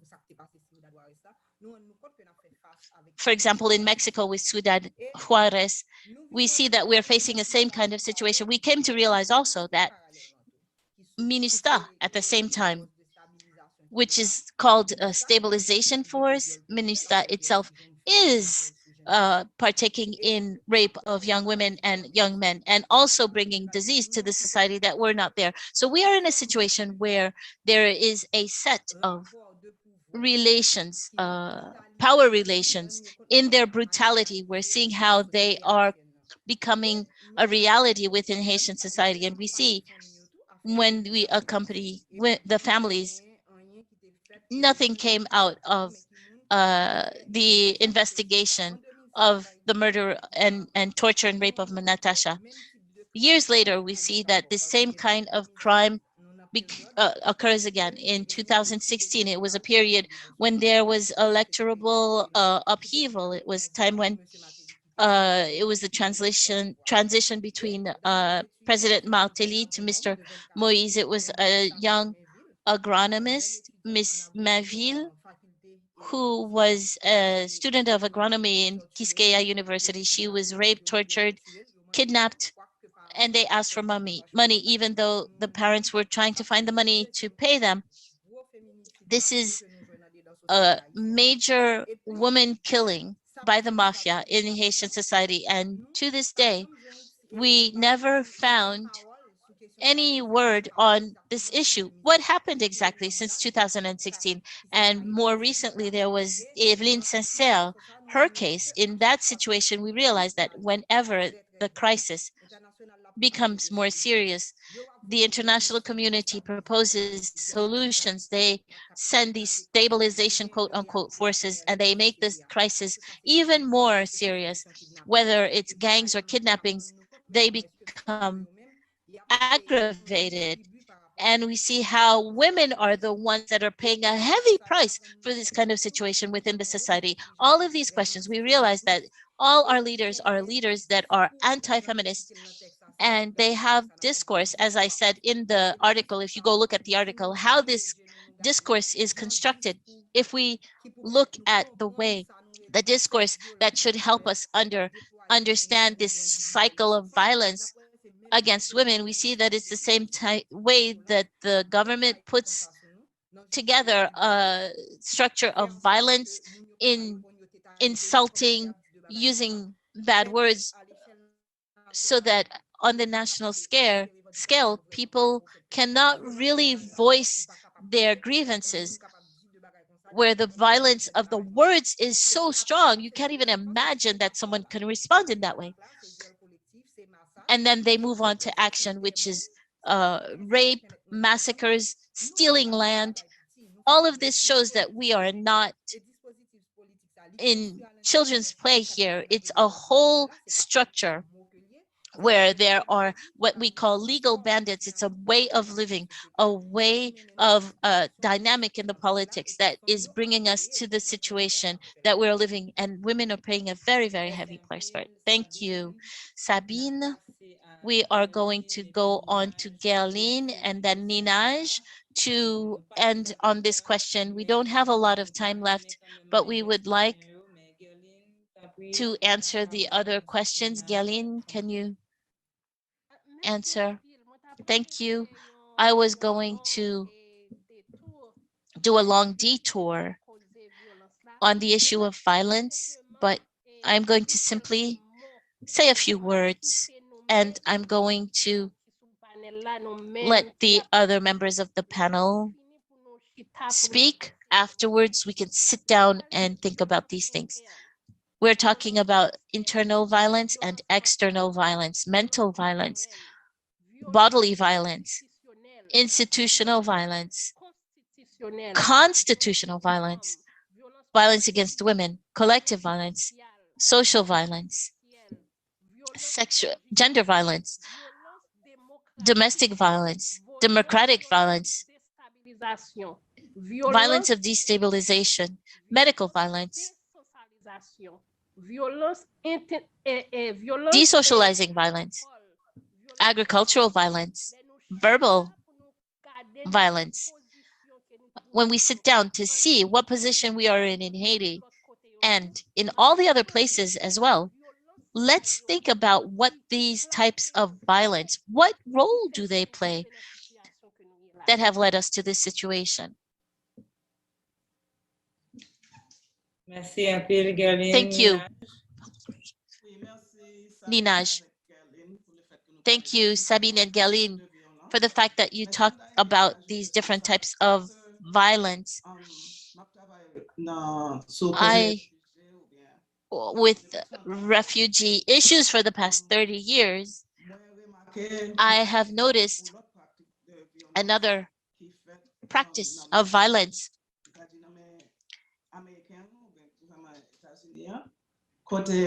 from the United States. I remember at the start, when we started as Haitian Women for Haitian Refugees in 1994-95, when Clinton was president, I started to notice that it was a practice where there were several refugees. There was a short period where people could apply for refugee status from when they were in Haiti in 94 under Bill Clinton's administration, because he wanted to limit the number of Haitians coming to the US. He wanted to close Guantanamo, where there were 40,000 Haitians that went through Guantanamo. Excuse me. In Brooklyn, I started to notice that there were a number of women at that time. There was when FRAP was attacking, the organization was attacking a lot of leaders. Several refugees came in with the same story. They were president or vice president of an organization. They were beaten, where they were within inches of their lives. They were left on the ground. They wake up on a bed in the Christois neighborhood, in a place called St. Joseph Hospice. They get the visit of a representative of the US Embassy that offers them asylum in the US. One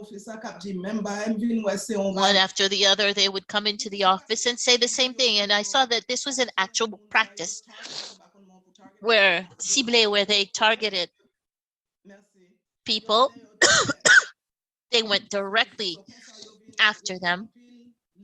And this is how a number of organization leaders were removed from their position. And I remember at the same time period, there was, excuse me, major universities here in the US that offered Haitian journalists scholarships and fellowships. And these were journalists that were talking about human rights realities in Haiti at a time when things were really difficult, and where journalists were targeted. It's the same thing now, but during that time, yes, journalists were being targeted and even killed. So many of them were offered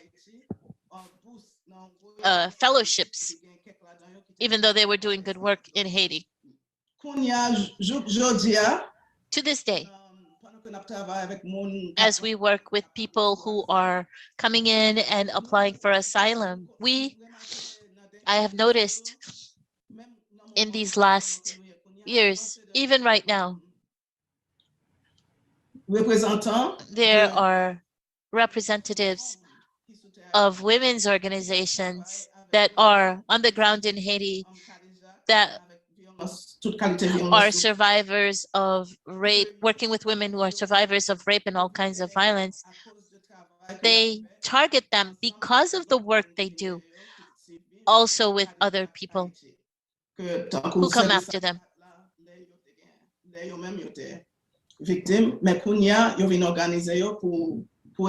have organized so that they can provide services to women who are survivors of such violence. There are women who are in the United States right now and applying for asylum. So that means that they have targeted them directly because of the fact that they are helping women and providing services to survivors of rape. They are raped again, and they are told why they are being attacked in such a way. So there are a number of them that are applying for asylum here. I wanted to offer that as another example of violence. Thank you. Thank you, Ninaj. I want to acknowledge also other elements of violence that are underscored by people in the chat, people who are listening, because we don't really have time to go into a discussion with the public. Violence takes many forms, yes. And when we even stop at physical violence, we know that, as Galine mentioned, there are other forms of violence in the question of this linguistic violence, as Dr. de Graaf calls it, linguistic apartheid. These are things that we also have to include among the forms of violence. Because we do not have much time left, we are going to continue inviting people so that they can look at the different articles that came in this special issue on Haiti in the NACLA review. And again, we are making efforts to translate into English and Creole with Aibo Post these articles, and we're going to look at maybe translating into Spanish. We're going to ask the panelists to turn on their cameras and each person take a little while to give their last words, maybe what you want the audience to remember from this meeting and from the special issue. We are also going to start with Samuel, since Samuel was the one who started 2 hours ago, so that he can give his closing words. Okay, thank you to the panelists and everyone that was listening, the organizers. Thank you, Mamira. Even though you started with me, I think this 2 hours is really short for us to really go into this complex situation that Haiti is going through, because Haiti has history that is based on these concepts that we were trying to envisage. I think that maybe the audience didn't have enough time to really go deeply into these topics, but we hope that the people will read the articles and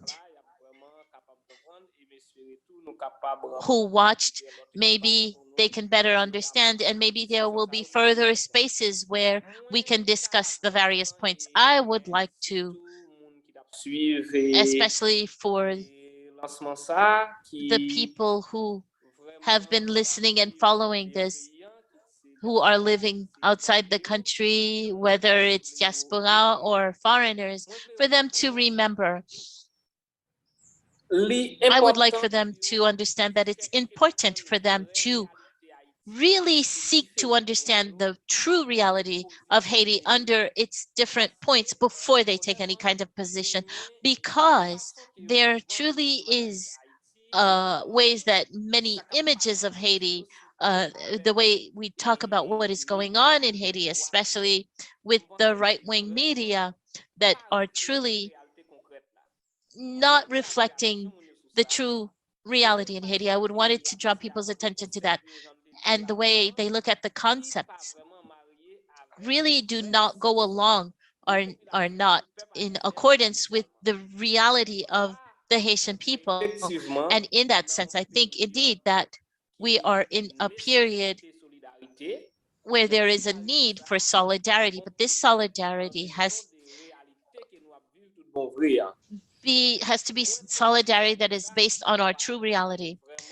I think that that real solidarity can be expressed in your actions, in the way that you raise your voices in alongside the Haitian people, where you say what are the real true problems of Haiti, where, for example, we see it's clear that we need another structure to direct and lead the country. And it's not like where the United States that we have to have true democratic elections, and it's clear that we cannot have the elections with the government that is in place now, and we cannot have democratic elections in Haiti with the crisis such as it is. And at this point, it's clear that we have to overturn the cooking pot, where we remove the government. It's a de facto government because constitutionally it has lost any legitimacy, which it didn't even have at the beginning. We are coming into a transition that will allow us to have another mode for governance in the country, which goes along with the grievances and demands of the people, where we see that everyone has value, where we see the real reality of Haiti. And in that sense, we're asking you to participate in raising your voices in the documents, in the media, in the protests, to have people understand the problems as they are going on in Haiti. They need a Haitian solution, and we ask different people to manifest solidarity with the Haitian people. They cannot manifest solidarity with this de facto government. They cannot manifest solidarity using the solutions that the US government is proposing that are not part of the Haitian reality. Thank you, Samuel. We do not have a lot of time left. We're going to ask people to be brief, but I think that we have to thank Samuel for this call to action. James Dabuz, thank you for an invitation to contribute to this issue.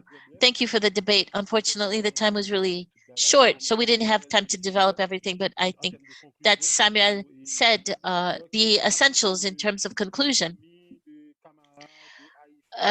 Relatives, comrades, Haitians in diaspora, Haitian Americans, that they understand that the imperialist US project is not our project. What we want for our country is not what they want. They are taking care of their business. They want to place the country in a situation where they can continue taking care of the business. We want a country where we can live with dignity and live our daily lives, live the same way as other people, so that, as Galine was saying, without having to look for places where we can go, Chile, Brazil, to find life, because we want to build a country, we fought to build a country where we can live with dignity and respect. Thank you. Thank you, James. Sabine? Thank you very much. Thank you for the invitation to contribute to this issue, even though I know that it was not easy at all at one point. In terms of conclusion, what I can say is that it's important for us to find a space where we can express with our own voice what is really going on in Haiti, because there is not one opposition. It's a plural opposition that is multidimensional, whether you look at it on the inside or on the outside, whether it's women, LGBT, all these pressions enter and all these dimensions enter into the crisis. Also,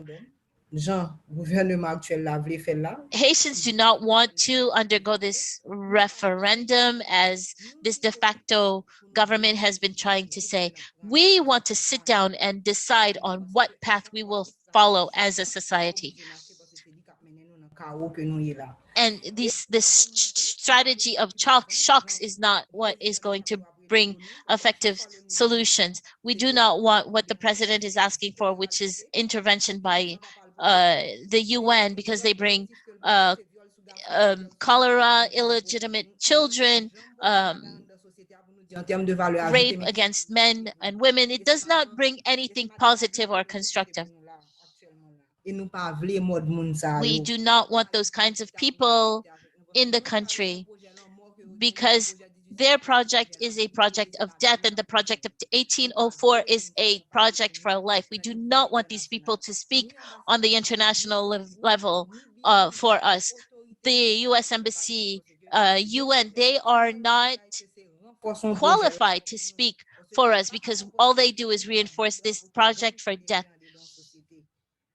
What they bring is federated gangs within the society. We are not in a situation where, as James Olivier was saying, this is not the solution. And the fourth point that we can use to conclude is that we want another society, and anyone that wants to be in solidarity with us, they can't be standing in front of us or behind us. They have to be sitting at the table with us as we make decisions. We have to find Haitian solutions at this one of many crises that we're going through.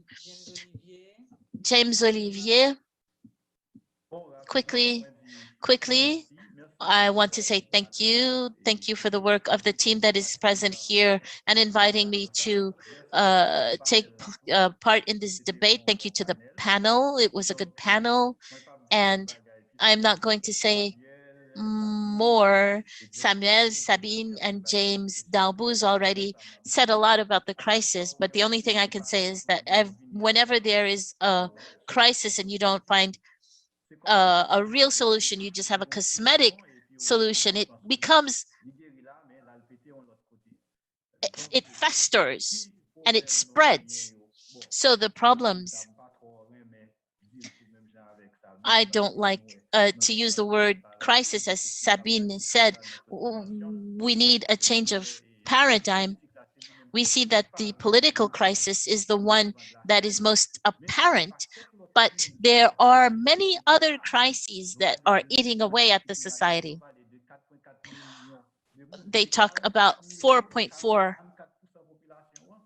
million people. 44% of the society is in food insecurity, which is a serious situation. There are others, insecurity, physical insecurity, economic insecurity.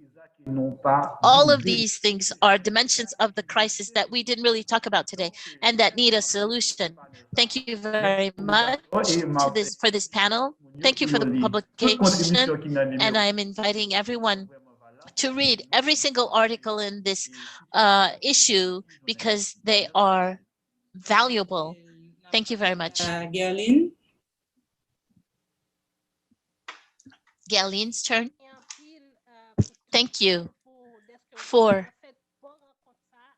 this excellent meeting with the great team that shared all this information. And before saying my last word, I want to thank Martin Jean and Rachel Cantave, who work on Looking for Life,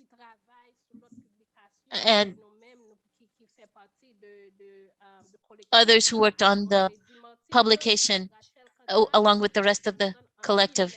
James Johnson, Rachel Cantave, thank you for their contribution to this issue.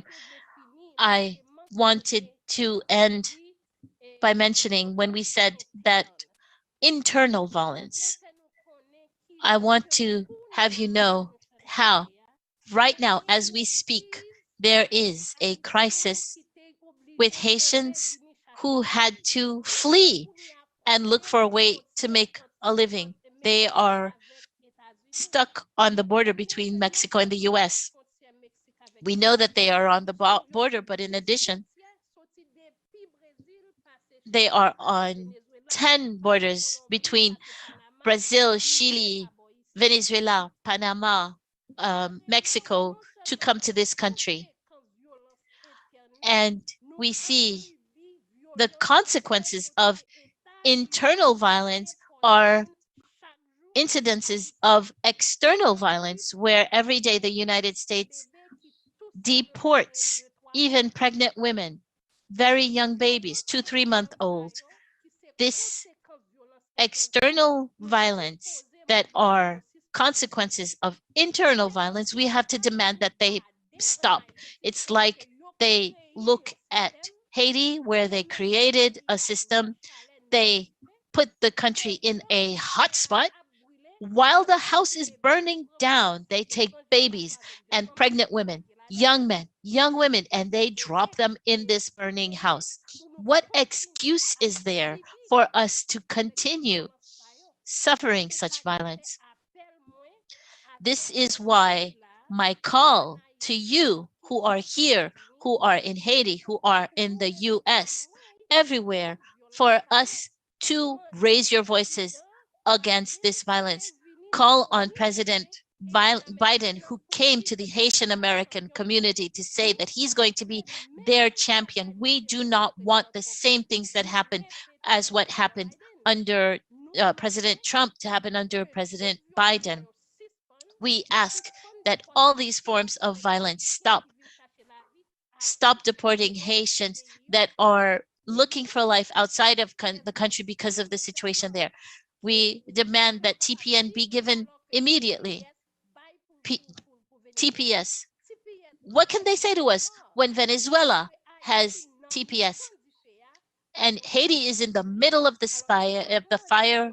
Where's TPS for Haiti? So we are asking for a collective call to end internal violence, and the United States, that are the so-called friends of Haiti, stop this external violence. Thank you very much. Gerlin, Ninaj will, I would like to thank the organizers, the panel, all the panelists who participated. Not just the panel, but the work that you're doing. The only thing I can say is it's important for all Haitians to respect the commitments, no matter where we are. As I said, there are a lot of people who left Haiti. They got to where they're going. They started working to send money home to survive. They didn't really enter into the struggle for whatever reason. Maybe they're traumatized, they are living another reality, but I think that we respect the work that we are doing in solidarity with the Cuban people, is that they recognize, they acknowledge, they have a community in every neighborhood to defend their revolution. And they know that once you have won a revolution, you never stop defending it, because it never stops.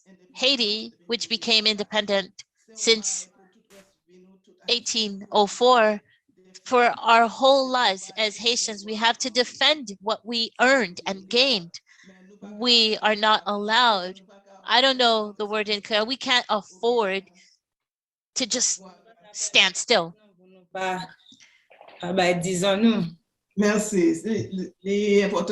It's important for us all, no matter where we are, to respect this this commitment. Thank you. Thank you, Mehdi. I don't know if you want to share a few words with us. Bon, oui, bon, d'après merci, non, bien sûr. I wanted to thank you, of course. And since I'm a half panelist, I'm not a full panelist, I don't have a lot to say, but I learned a lot. I want to thank all the panelists. It's made me think a lot. And I'm sorry I couldn't share on some aspects that I am interested from resistance. I thought a lot about that, and maybe it will inspire me to do further work. I was very happy to be with you. The questions were very interesting, and the answers. Thank you for this work, and thank you to the organizations. Thank you, everyone. Thank you, those who participated in putting together this special issue. We had to make some choices. So this panel is not representative of everything, but we invite you again to take a look at it, to take a look at the translations by Aibo Post. And we're going to think about the Spanish versions as well. I wanted to thank the interpreters, the team. Paul Bertoni and Robert Valsin were working from Creole to Spanish, and Garnered Châtelain and Nadine Modestin did the translation from Creole to English. Thank you for your work and your solidarity, your collaboration. And I'm going to pass the mic to Mark. But before doing that, I am going to raise my voice in this call. There's Haitian Women for Haitian Refugees who made a call to the Haitian diaspora and our allies here in the United States and in Latin America, Canada, to prepare an International Day of Solidarity with Haiti on March 29th. We chose this date because it's the anniversary of the 1987 Constitution that has been mentioned several times in the panel. Thank you for your attention, and I'm going to pass the mic to Mark, and we'll see each other sous béton out in the streets. Thank you to the panelists, the contributors, all the members who came. I would like to underscore the importance of international solidarity. This is next weekend, licampip.org. Go to that and come out in the streets. That's how we are going to push forward the movement in Haiti. People who are risking their lives to defend their rights. The conversation has been short. If you want to pursue it, HSA has meetings every month, and we're going to continue. If you also join as member, I put the links on the chat, and that is how we're going to widen our audience and work on these themes that are important to us. We could maybe create a working group so that we can work on these issues. Thank you very much. Stay strong. The fight is just beginning. See you next time. Thank you.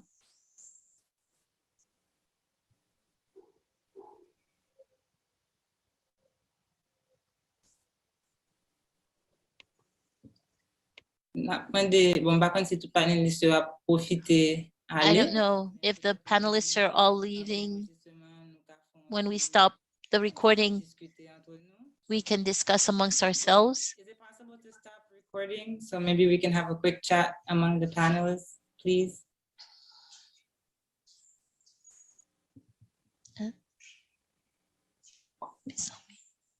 Thank you.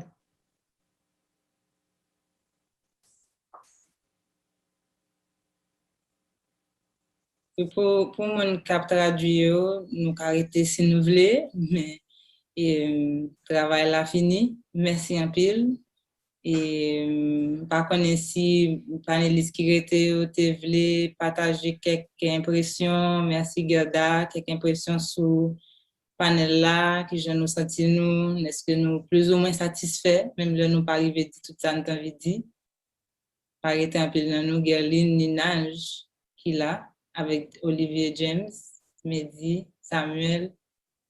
Oui, c'est un honneur pour moi d'être capable de participer à un panel ça avec Cooking Chain et Potomitan Sayo.